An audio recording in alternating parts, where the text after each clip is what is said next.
வணக்கம் and welcome to Candidly Sara. இன்னைக்கு நம்ம சாபுதானா ஆர் ஜவர்சி வச்சு கட்லெட் எப்படி செய்யறதுன்னு பார்க்கலாம் வாங்க. அதுக்கு முன்னாடி என்னோட வீடியோஸை ஃபர்ஸ்ட் டைம் பார்க்குறீங்களா? அப்போது மறக்காமல் சப்ஸ்கிரைப் பண்ணுங்கள். அப்படியே பக்கத்தில் இருக்க பெல் ஐக்கனையும் ப்ரெஸ் பண்ணிவிடுங்க. அப்போ தான் நான் போடுற வீடியோஸோட நோட்டிஃபிகேஷன் உங்களுக்கு வரும். ஸோ இன்றைக்கி நான் அரை கப் சாபுதானா ஜவர்சி எடுத்துக்கிறேன். ஸோ இதை நம்ம தண்ணியில் ஒரு 3 to 4 டைம்ஸ் நல்லா வாஷ் பண்ணிக்கணும். ஏன்னா இந்த சாபுதானா அதாவது ஜவர்சியில் நிறைய ஸ்டார்ச் இருக்குமா. ஜவர்சி ஆர் சாபுதானா டாப்பியோக்கா அப்படிங்கிற ஒரு பிளான்ட்டோட வேர்ல இருந்து தான் ப்ரொடியூஸ் பண்ணுறாங்க. இந்த வேரை என்ன பண்ணுவாங்கன்னா நல்லா மிக்சியில் கிரைண்ட் பண்ணி அதுலேருந்து வரக்கூடிய பால் வச்சு தான் இந்த மாதிரி ஜவர்சி பேர்லாக செய்வாங்க. இதை டாப்பியோக்கா பேர்ல்ஸ் அப்படின்னு சொல்லிப்பாங்க. ஸோ இந்த ஜவர்சியை ஃபஸ்ட்டு தமிழ்நாட்டில் இருக்கக்கூடிய சேலம் டிஸ்ட்ரிக்டில் தான் ப்ரொடியூஸ் பண்ண ஸ்டார்ட் பண்ணாங்களாம். இப்போ நான் இந்த ஜவர்சியை தண்ணியில் ஊற வைக்க போகிறேன். இதை நம்ம நல்லா ஒரு 5லேருந்து 6 மணி நேரம் ஊற வச்சிடலாம். ஊற வச்சதுக்கப்புறம் அதில் இருக்கக்கூடிய தண்ணியெல்லாம் ஸ்ட்ரெயின் பண்ணிவிட்டு இந்த மாதிரி ஒரு பவுலில் ட்ரான்ஸ்ஃபர் பண்ணிக்கோங்க. ட்ரான்ஸ்ஃபர் ஆனதுக்கப்புறம் நான் ஒரு ஸ்பூன் ஜிஞ்சர் அதாவது இஞ்சி நல்லா இந்த மாதிரி கட் பண்ணி வச்சுருக்கேன், அதை ஆட் பண்ணிக்கிறேன். அதுக்கப்புறம் 3லேருந்து 4 வரமிளகா ஆட் பண்ணிக்கிறேன். ஒரு மீடியம் சைஸ் வெங்காயம் இதை ஆட் பண்ணிக்கிறேன். ஆட் பண்ணிவிட்டு இதெல்லாம் நல்லா நம்ம மிக்ஸ் பண்ணி விட்டுக்கலாம்.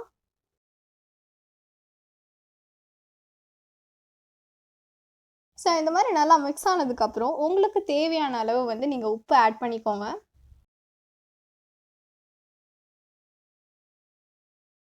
ஸோ நெக்ஸ்ட்டு நான் 2 உருளைக்கிழங்கை பாயில் பண்ணி எடுத்து வச்சுருக்கேன். ஸோ அதை நல்லா நம்ம மேஷ் பண்ணி மசிச்சு வச்சுக்கலாம். அதை இதில் ஆட் பண்ணி இதையும் நல்லா மிக்ஸ் பண்ணி விட்டுக்கலாம்.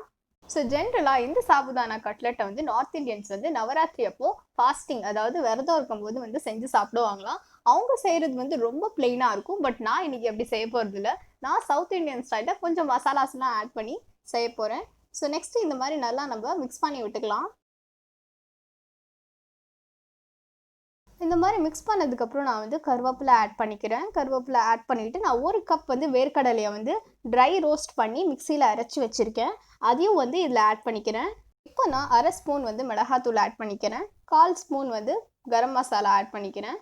ஆட் பண்ணிவிட்டு இதை நம்ம நல்லா கலந்து விட்டுக்கலாம். ஸோ இந்த மாதிரி நல்லா கலந்து வச்சுக்கோங்க. கலந்ததுக்கப்புறம் நெக்ஸ்ட் நம்ம கட்லெட் ப்ரிப்பேர் பண்ண ஆரம்பிச்சிடலாம். இதுக்கு ஃபஸ்ட்டு நீங்கள் ரவுண்டாக பால் மாதிரி செஞ்சுக்கோங்க. செஞ்சுட்டு அதை மேலே இப்படி தட்டி விட்டிங்கன்னா உங்களுக்கு கட்லெட் ஷேப் வந்துடும். ஸோ இதே மாதிரி நம்ம எல்லா கட்லெட்டையும் ப்ரிப்பேர் பண்ணிக்கலாம். இப்போ நம்ம இந்த கட்லெட்டை ஃப்ரை பண்ணிடலாம். இதுக்கு நான் ஒரு பேனில் எண்ணெய் போட்டுக்கிறேன்.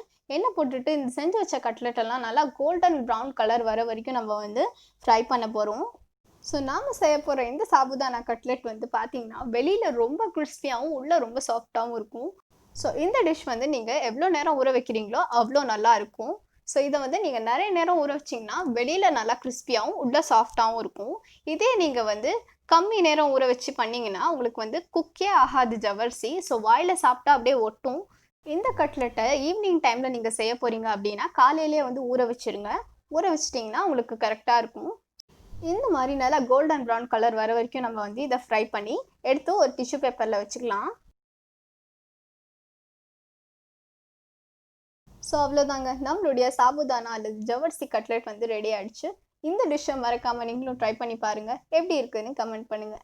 இந்த வீடியோ உங்களுக்கு பிடிச்சிருந்தா லைக் பண்ணுங்கள், உங்கள் ஃப்ரெண்ட்ஸ் கிட்ட ஷேர் பண்ணுங்கள்.